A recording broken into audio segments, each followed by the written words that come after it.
Hello दोस्तों, नमस्कार। मैं दीपक कुमार मेहता आप सभी को मार्स स्टडी सेंटर में स्वागत करता हूँ। कक्षा 8 विषय हिंदी सेट 1 को सॉल्व करने जा रहा हूँ, जिसका पूर्णांक है 20 मार्क्स। इसमें प्रश्न दिए गए हैं, सभी प्रश्न का उत्तर देना अनिवार्य है। इसमें एक गद्यांश है। चलिए पहले गद्यांश से स्टार्ट करते हैं। पहला गद्यांश है, स्वयं झरने से भी ज़्यादा खूबसूरत मालूम होता है। झरने के आगे की घाटी का दृश्य पहाड़ों के बीच एक पतली सी नदी बहती जाती है, जैसे थर्मामीटर में एक पतला पारा हो। आगे भी एक पहाड़ मालूम होता है। ज्ञात होता है कि पहाड़ नदी को ललकार रहा है कि यहाँ तुम किसी प्रकार पार होकर मेरे आगे जा सको तो जानो। यहाँ पर नदी यूं दिखाई देती है जैसे नदी इर्द गिर्द पत्थरों का अंबार लगाकर उस पर झाड़ी उगाई गई हो। प्रकृति या परमात्मा ने अपने हाथों से यह सब किया होगा, अन्यथा मनुष्य जाति में इतनी सामर्थ्य कहाँ। सैकड़ों वर्षों में भी मानव के प्रयत्नों से शोभा के इस विशाल वैभव की दृष्टि कठिन है। दोस्तों, आप लोग इस गद्यांश को ध्यानपूर्वक और धीरे धीरे पढ़ेंगे। उपयुक्त पाठ्यांश के आधार पर प्रश्न संख्या 1 से 3 तक प्रश्नों के उत्तर दिए गए हैं। विकल्पों में से चुनिए। चलिए हम लोग इसको गद्यांश को पढ़ लिए ध्यानपूर्वक और इस प्रश्न का उत्तर देने का कोशिश करते हैं। पहला प्रश्न है, झरने के आगे दिखाई देता, क्या दिखाई देता? घाटी, पहाड़, नदी, उपयुक्त सभी। तो हम लोग देखे थे कि झरने के आगे घाटी था, पहाड़ भी था और नदी भी था कि नहीं? तो इसलिए इसका आंसर क्या हो जाएगा? डी हो जाएगा। क्या हो जाएगा? डी हो जाएगा। चलिए कहता है, नदी को कौन ललकार रहा था? झरना। झरना तो झरने की ही तो बात हो रहा है। पहाड़, पत्थर या मनुष्य? तो झरने को हम लोग देखे थे कि पहाड़ जो था क्या कर रहा था? ललकार रहा था। इसलिए कौन सी हो जाएगा? बी नंबर सही हो जाएगा। झरने की शोभा के इस विशाल वैभव की दृष्टि किसने सृष्टि किसने की?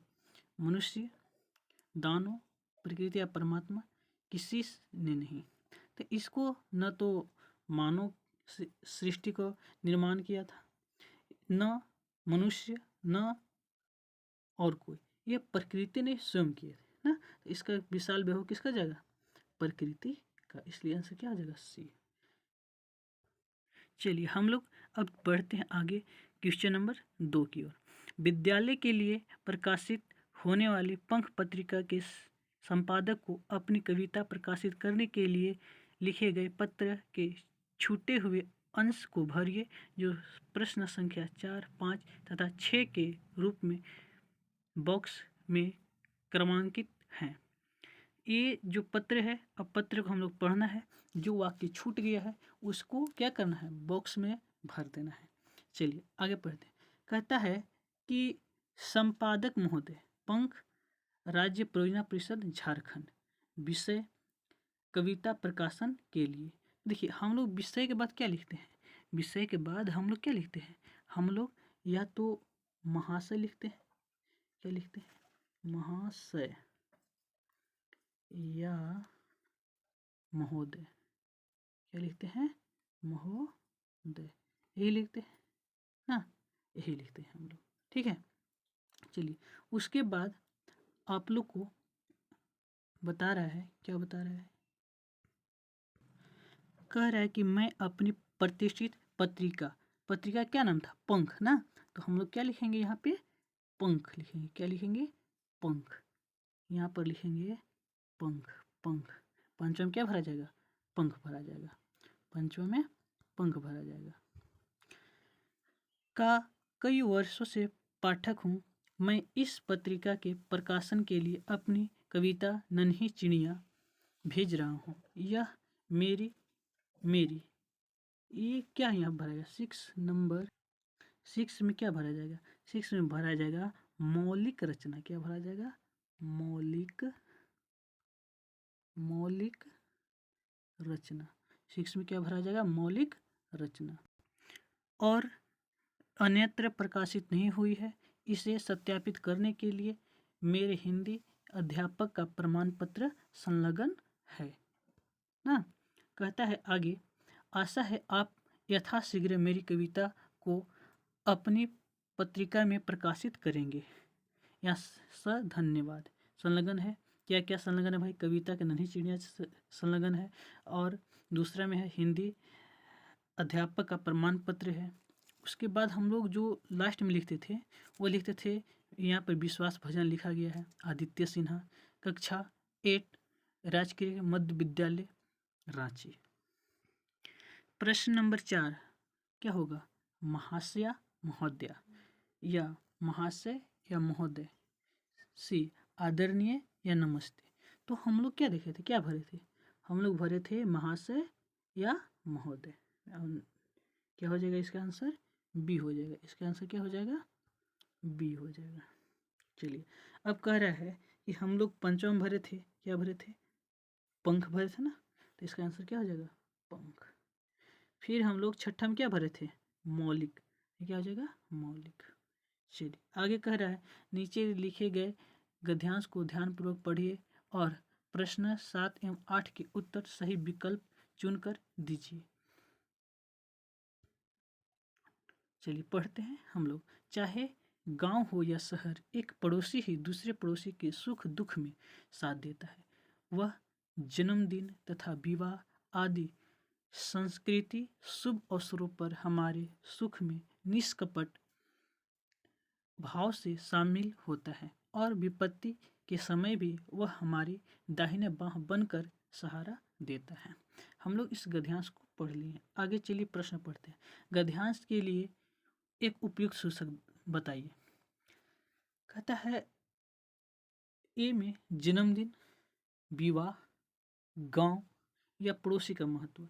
तो शीर्षक का मतलब है कि जिसके बारे में बात हो रहा है उसको, देखिए शीर्षक जो होता है जिसको बारे में बल दिया जाता है ना, तो यहाँ पर पड़ोसी के बारे में ज़्यादातर बल दिया जा रहा है, पड़ोसी के बारे में बताया जा रहा है। तो इसलिए इसका क्या हो जाएगा? इसका हो जाएगा ऑप्शन डी। चलिए दूसरा बोलता है, पड़ोसी हमारा साथ कब देता है? कब देता है? सुख में, दुख में, जन्मदिन तथा विवाह में, उपयुक्त सभी में। तो पड़ोसी होता है सभी में देता है, सुख में भी, दुख में भी, जन्मदिन, विवाह हो या फिर किसी प्रकार का फंक्शन हो। इसलिए क्या हो जाएगा? डी हो जाएगा। कहता है छोटा जादूगर शीर्षक कहानी में बालक के किन गुणों को उभारा गया है? तो बाल्य के पास, छोटा जादूगर के पास साहस भी था, स्वावलंबन भी था, मातृसेवा था ना, ये सभी प्रकार का था जो हम लोग पढ़े थे चैप्टर में। तो इसलिए आंसर क्या हो जाएगा? डी हो जाएगा। चलिए आगे बढ़ते हैं हम लोग। कहता है क्वेश्चन नंबर 10, पथ की पहचान शीर्षक कविता में कवि पथ की पहचान करने कहता है। क्योंकि सफलता प्राप्त करना आसान हो जाता है, सफलता प्राप्त करना कठिन हो जाता है। पथ पर कांटे होते हैं जो पैरों में चुभ सकते हैं, कोई विकल्प सही नहीं है। तो कवि इसलिए कहता है कि यदि आप सही पथ का पहचान करेंगे, सफलता प्राप्त होना निश्चित हो जाता है, यानी आसान हो जाता है। तो इसलिए इसका क्या हो जाएगा? इसका जो हो जाएगा आंसर ए हो जाएगा। चलिए आगे बढ़ते हैं। कहता है कि अशोक का शस्त्र त्याग शीर्षक एकांकी का प्रमुख पात्र अशोक कहाँ के सम्राट थे? तो हम लोग देखे थे कि अशोक जो थे वह कहाँ के सम्राट थे? वह मगध का सम्राट थे। कहाँ के? मगध का। अमरूद को पेड़ शीर्षक पाठ में अमरूद का पेड़ अत्यंत काट दिया गया, जिसका कारण था वहाँ के लोगों को अंधविश्वास था ना। तो जगह की कमी थी? नहीं। कीड़े लग रहे थे? नहीं। फल नहीं लगते थे? नहीं। ये क्या था? अंधविश्वास था। चलिए आगे बढ़ते हैं। कहते हैं राम का भरत को संदेश पाठ किस महाकाव्य का अंश है? तो हम लोग पढ़ते हैं राम भरत मिलन। कहाँ पढ़ते हैं? रामचरित्र मानस में पढ़ते हैं। कहाँ पढ़ते हैं? रामचरित्र मानस में। चलिए कहता है बूढ़ी पृथ्वी दुख शीर्षक कविता में बूढ़ी पृथ्वी को किस बात का दुख था? प्रकृति का दोहन, प्रकृति का प्रदूषण, विकल्प ए और बी दोनों इनमें से कोई नहीं। तो उसमें प्रकृति का दोहन भी हो रहा था और प्रकृति का प्रदूषण भी ज़्यादा हो रहा था प्रकृति में ना। तो इसलिए इसका ऑप्शन क्या हो जाएगा, सी हो जाएगा। ऑप्शन क्या हो जाएगा, सी हो जाएगा ना, ऑप्शन नंबर सी। ठीक है, कहता है अपराजिता शीर्षक पाठ में अपराजिता कौन थी। तो अपराजिता जो लेखिका थी जिसका नाम क्या था, डॉक्टर चंद्रा। क्या था, डॉक्टर चंद्रा। ठीक है, चलिए अब हम लोग मुहावरे की ओर चलते हैं। कहता है भीगी बिल्ली बनना। मुहावरे का अर्थ है क्या, डर जाना, बिल्ली का भीग जाना, ठंडक लगना, बहादुर बनना। क्या था, तो ये डर जाना था। क्या था भाई साहब, डर जाना था ना। चलिए हम लोग क्वेश्चन में लगा देंगे डर जाना।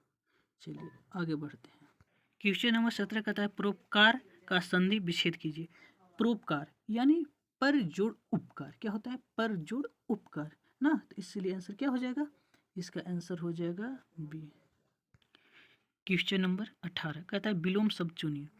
विलोम शब्द देखिए, हम लोग उत्तर को दक्षिण यानी उल्टा है। विलोम का मतलब उल्टा ना। आकाश का अंबर ये उल्टा नहीं है। पृथ्वी धारा ये भी उल्टा नहीं है। चरण पादुका ये भी उल्टा नहीं है। तो इसका आंसर क्या हो जाएगा, ये हो जाएगा। कहता है मैं भी बहुत भयभीत था। इस वाक्य में परिवेशन है। क्यों परिवेशन है, तो परिविशेषण विशेषण। मैं तो ये सर्वनाम है ना। और भयभीत ये जो है ये भाववाचक संज्ञा है ना। और इसमें विशेषण कौन हो जाएगा, ये हो जाएगा बहुत। कौन हो जाएगा, बहुत। विष शब्द का पर्यायवाची शब्द नहीं है ना। तो जहर ये विष का पर्यायवाची शब्द है। गरल ये भी विष का पर्यायवाची शब्द है। हलाहल ये भी विष का पर्यायवाची शब्द है। अमीय ये विष का पर्यायवाची शब्द नहीं है। धन्यवाद दोस्तों, बस इतना ही। जय हिंद।